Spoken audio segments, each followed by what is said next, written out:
Cynthia made her way cheerfully to Angel's shop, smiling to herself. Me and Angel go gist tire today. I won't hear every from that graduation yesterday. But as she reached the front of the shop, she paused. The shutters were locked. Strange. Angel was usually up before the bed. Cynthia knocking lightly. Angel, my sister, open now. You know they sleep for morning, no? No reply. She walked to the main house and knocked again. Still no sound. Cynthia now worried. Angel, biko na joke I dey joke, open na, Angel. She peeped through the small side window, and what she saw froze her to the bone. Once upon a time, in a small village in Nigeria, lived 3 siblings, Angel, Emeka, and Mma. Their lives took a devastating turn when they were still young, as they lost both their parents in a tragic accident. Their father had been a hardworking farmer, and their mother, a loving homemaker, had always instilled the values of unity and resilience in them. On her deathbed, their mother called Angel, the eldest, and whispered her final wish. Take care of your siblings, Angel. Be their guide, their strength. Those were her last words before she gave up the ghost. Angel, barely 18 at the time, took her mother's words to heart. She had dreams of her own, dreams of becoming a fashion designer, traveling and starting a family. But all those dreams were put on hold the day their parents died. With no other family to turn to, she embraced her new role as the guardian of her younger brother Emeka and little sister Mma. Angel became a talented seamstress, took over her mother's sewing machine, and began making clothes for people in the village. She toiled day and night, sacrificing her own desires and ambitions to ensure her siblings had food on the table and an education. While other young women her age were thinking of marriage, Angel had no such luxury. She made sure Emeka and Mma never lacked anything. As the years passed, Emeka grew into a bright and intelligent young man, while Mma blossomed into a smart and graceful girl. Thanks to Angel's hard work, Emeka was able to attend university, and Mma finished secondary school with high hopes of going further in life. Angel, though exhausted and worn out, found comfort in knowing she was fulfilling her mother's last wish. Years later, Emeka, now a graduate, began working in the city, while Mma was preparing for her own JAMB examination. One quiet evening, under the shade of a large mango tree near Angel's small sewing shed, the golden sunset cast a warm glow. Angel is seated, hemming a gown, when Tony, now a fine young man dressed in casual but smart attire, approached with a gentle smile. Angel, is that really you? Angel looks up, surprised and smiling. Tony, oh my goodness. Tony Eze, is this really you? You've changed though. Tony laughs softly. And you haven't changed one bit. Still as beautiful and graceful as ever. It's been like 10 years. Almost 11, Angel said. Since secondary school. You look good. So what brings you to this side? I was in town for a seminar. Then I heard you were still here. I couldn't resist coming to see the one person who used to always top the class. You were the smartest girl in school, Angel. Angel laughed lightly. That was ages ago. I barely think about those things anymore. But I do. You were destined for greatness. That's why I came. There is something I want to talk to you about. It's an opportunity. What kind of opportunity? Angel asked. I work with an NGO now that sponsors outstanding individual for international competitions. There is one coming up in Germany, a multilingual challenge. I submitted your name and essay. Yes, I still had one of your old writings. And guess what? You've been shortlisted, Angel. Angel drops the clothes on her lap, stunned. Wait, what? Tony, are you serious? Dead serious. You would travel, all expenses paid. It could change your life, Angel. This could be your chance to start living your dreams again. Angel, silent for a moment, sighs deeply. Tony, thank you truly, but I can't go. Why not, Angel? You've sacrificed so much. I know about your parents. I know how you raised Emeka and Mma, but they are grown now, aren't they? They are. Emeka is working and Mma is preparing for university. But I'm not done. Not yet. I promised my mother I'll look after them. I put my life on hold for that purpose. And until I am sure they are completely okay, I can't think about myself. But Angel, who is looking after you? Angel looks away, blinking back tears. That doesn't matter. Tony kneels beside her, speaking gently. It matters. You matter. Your dreams matter. You are not abandoning them if you choose to live your life now. You've already done more than enough. Don't let the promise you made turn into a prison. It's not a prison, Tony. It's my purpose. Maybe one day, when they are both truly settled, maybe then. But not now. I wish I could change your mind, Tony said, standing up. But I respect you, Angel. Always have. Just promise me one thing. What's that? Don't forget yourself entirely, Angel. There is still a fire in you. One day, let it burn bright again. Let it light your own path too. Thank you, Tony. Thank you so much for reminding me. Thank you for always thinking of me. I will keep a seat for you on the plane, just in case. Angel laughed softly. You are still stubborn. Only for the right reasons and the right people, Tony said. They shared a quiet look before Tony slowly walks away, leaving Angel staring into the distance, hope flickering softly in her eyes. Months later, it was a breezy afternoon under a shade in front of Angel's small shop. The street is quiet. Children's laughter echoes from a distance. Angel is teaching a customer's wrapper, while her longtime friend Cynthia, bubbly, bold and expressive, sits beside her, fanning herself with a folded magazine. Angel, I swear, if I hear that one more man came to ask for your hand and you turned him down, I will scream. What is it now? You dey use I'm focusing on my siblings, chase destiny away. Cynthia, you have started again, Angel said. Yes, I have, because this matter don't pass ordinary. You fine, you smart, you hardworking. Men they queue like neighbor bills to marry you. Yet you are here sewing from morning till night with no ring, no baby, no nothing. You be none? Kilo day. Angel laughs lightly. I'm not complaining, am I? You don't have to. I've watched you turn down suitors that some women they go fasting and prayer for. Bankers, engineers, even that fine doctor from Enugu. Cynthia, I made a promise to my mother, a dying promise. She held my hand with tears in her eyes and said, Angel, take care of your siblings. Don't let anything happen to them. I can't betray that. Angel, I get it. I truly do. But Emeka is working now. Mma is already an adult, about to enter the university. You've done more than enough. What about you? When will you take care of yourself? My heart won't rest until they are fully settled, Angel said. Happily married and stable. What if I get married and my husband doesn't support them? What if they need me and I'm not there? I won't be able to forgive myself. So what happens when you are 50 and above? Cynthia said, still waiting for the perfect moment. You will wake up one day and realize you gave your whole life away. You gave love away for people who already have their own lives. Then let it be. My joy comes from knowing they succeeded, that they had a chance I didn't. That's enough for me, Angel replied. But it's not enough, Angel.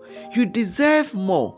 You've earned the right to be loved, to be held, to be someone's wife, someone's mother. You are more than just a big sister. You think I don't want all that? Angel said amidst tears. You think I don't dream of wearing a wedding gown, of hearing a child call me mommy? I do, Cynthia, every day. But I buried those dreams the day Mama died. I carry Emeka and Mma in my heart like a sacred duty. I can't let go, not yet. Cynthia quietly looking at her friend with compassion. I just don't want you to regret it later. Love yourself, Angel. Your mother wouldn't want you to become a shadow of who you are meant to be. They both fell into silence. Cynthia gently placed a hand on Angel's, her eyes filled with sadness and admiration. Months later, when Mma received her admission letter into the university, the entire compound rejoiced. Neighbors came with congratulations, and Mma jumped with excitement, her dream finally within reach. But while it was a dream come true for Mma, it was the beginning of yet another mountain for Angel to climb. She smiled with pride, of course. How could she not? Her baby sister, the one she carried on her back as a child, was finally heading to the university. But deep down, Angel knew it was going to take more than smiles to keep Mma there. Angel had to double her hustle. Mma's needs came like a wave. They are new every morning. She woke up at 3 a.m. every day, baking pastries for the women who sold in the market. By 6 a.m. she was supplying them. By 7 a.m. she had returned to clean a neighbor's compound for a small fee. By 8 a.m. she was back behind her sewing machine, mending clothes, cutting fabrics, designing wedding attires, all while trying not to fall asleep on the machine. Sometimes she would go to bed hungry after sending the last kobo to Mma. Yet, she never complained. When Mma called with excitement about a class presentation or sent pictures in a new outfit, Angel would smile and say, "I'm proud of you, my baby. Keep shining." To Angel, it didn't matter. She was fulfilling a promise. She was building someone else's future with the bricks of her own broken dreams. One quiet night, sat Angel, her face weary and hands calloused, sewing the hem of a wedding gown. Her phone rings. It's Mma. With a tired but eager smile, she wipes her hands and answers. "Hello, my baby. How are you?" Sister, I'm tired though. I'm tired of this life. Oh. Why is my own always different? Why am I the only one in school looking like a suffering girl? Angel, feeling alarmed. Mma, what happened? Are you okay? Is someone disturbing you? Sister, everybody in my class is living a soft life. They wear designers, take boats to class, and go to big parties every weekend. Meanwhile, I'm here trekking and wearing clothes. My roommates even mock me sometimes. They ask if I'm the only one without a rich background. I'm sorry, Mma. I didn't know things were that hard for you. I just sent you some money last week, nah. That one, what does it even buy, sister? Things are expensive. You don't know what it means to be in this school and feel invisible. I don't want to live like a church rat again. I just want to enjoy my life more like other girls. Is that too much? Angel swallows hard, her voice low. No, it's not too much, Mma. You deserve the best, my baby. I will say something for you again tomorrow, okay? Are you sure? I'm just tired though, Mma said. I don't just feel like going to class again. It's just too depressing. Don't talk like that, please. I'll sort it out. Just focus on your studies, eh? I will handle the rest. Okay. I love you, sister. Good night. I love you more. Angel stares at the phone, her heart heavy. She looks at her sewing machine, then at the pile of clothes beside her. Her body aches, but she pulls herself together and gets back to work. Meanwhile, Mma was living her baby girl dreams, dancing under disco lights in glittering dresses, hanging with the big boys and girls on campus, living her best life. All while Angel labored like 10 men behind the scenes. And each time Mma cried over the phone, Angel felt like a failure, not knowing her sacrifice were already beyond heroic. It was a bright, cheerful afternoon on a university campus. The air buzzed with celebration. Families laughing, graduates posing for pictures in their gowns and caps, music echoing from nearby speakers, balloons, camera flashes, and food vendors filled the background. There stood Angel in her assumed best clothing, a simple lace gown she made herself, and soft makeup that brought out the glow in her tired eyes. She had woken up before sunrise, cooked, cleaned, and traveled hours just to be here today, to see her baby sister Mma graduate, to witness the fruits of her sacrifice. Her heart danced with joy as she searched the crowd for Mma. Then she spotted her, standing in a circle of friends, laughing loudly in her blue graduation gown. She looked stunning, her makeup perfect, her wig flowing down her back, her nails long and glittering. "Mma, my baby, I'm so proud of you," Angel called out with joy. Mma turned and froze. Her smile vanished for a brief second.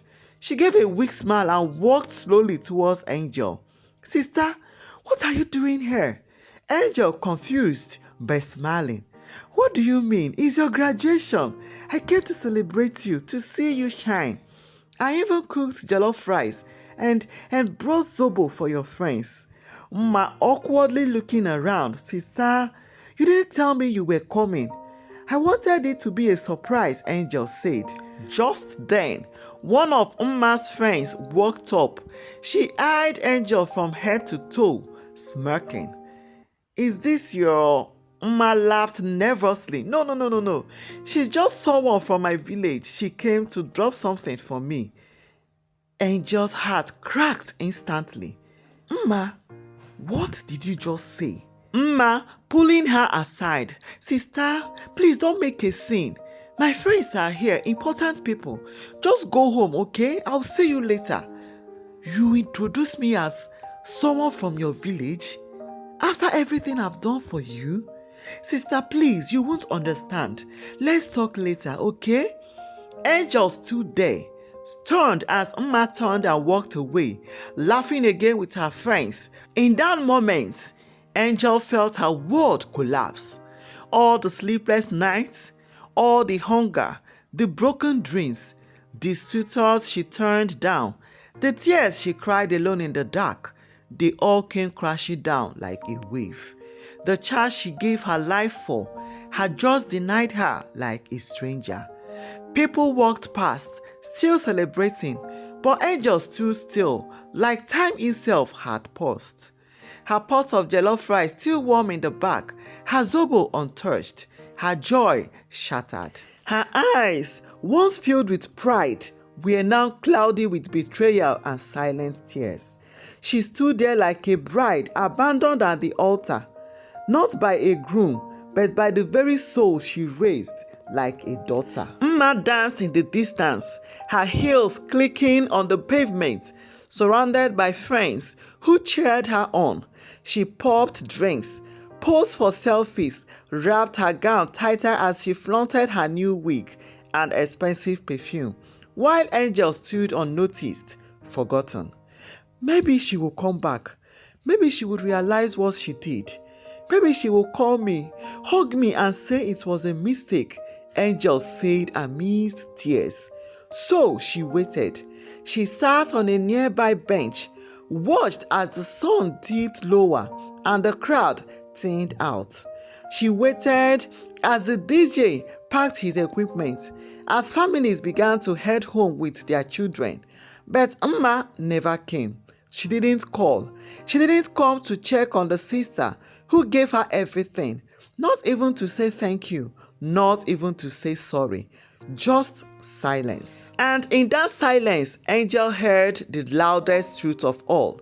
She had poured her entire self into someone who no longer saw her as part of their world. Angel slowly rose, her knees weak, her heart in pieces. She walked past students laughing. She walked past vendors packing their ways. She walked with the kind of heartbreak that didn't need loud cries. It was the kind that sat quietly in the bones. She walked all the way to the park in silence, She didn't look back. She didn't call Mma. She just went home to her quiet room. That night, Angel cried. Not loudly, not bitterly, but deeply. Because some heartbreaks don't come from lovers. They come from those you sacrificed everything for. Early in the morning the next day, Cynthia made her way cheerfully to Angel's shop, smiling to herself. Me and Angel go gist tire today. I won't hear every from that graduation yesterday. But as she reached the front of the shop, she paused. The shutters were locked. Strange. Angel was usually up before the bed. Cynthia knocking lightly. Angel, my sister, open now. You know they sleep for morning, no? No reply. She walked to the main house and knocked again. Still no sound. Cynthia now worried. Angel, biko na joke I dey joke oh. Open na, Angel. She peeped through the small side window, and what she saw froze her to the bone. Angel was lying motionless on the floor. Her head turned slightly, eyes open but empty. Her face pale and unrecognizable from the vibrant woman Cynthia knew. Jesus, someone help oh! Angel don't faint oh! Angel won't die oh! Within minutes, the compound was flooded with neighbors. Panic, shouts, running feet. Men broke the door open. Women wailed. Someone wrapped Angel in a wrapper and carried her out as another fetched a bike to rush her to the hospital. Angel had suffered a cardiac arrest. The pain from the day before, the betrayal, the emotional torture, the endless years of sacrifice had finally taken its toll on her heart. Doctors battled for hours to stabilize her. She survived, but not without consequence. Angel was paralyzed from the waist down. She could no longer walk, no longer dance in her shop when her favorite song played, no longer stand tall behind her sewing machine. She was confined to a wheelchair, the strongest pillar now broken. Cynthia sat beside Angel, wiping her face with a damp cloth. Angel stared blankly out the window. And Mma, she was still in town, posting pictures, living her baby girl life, unaware that the sister who raised her like a mother was fighting for her life.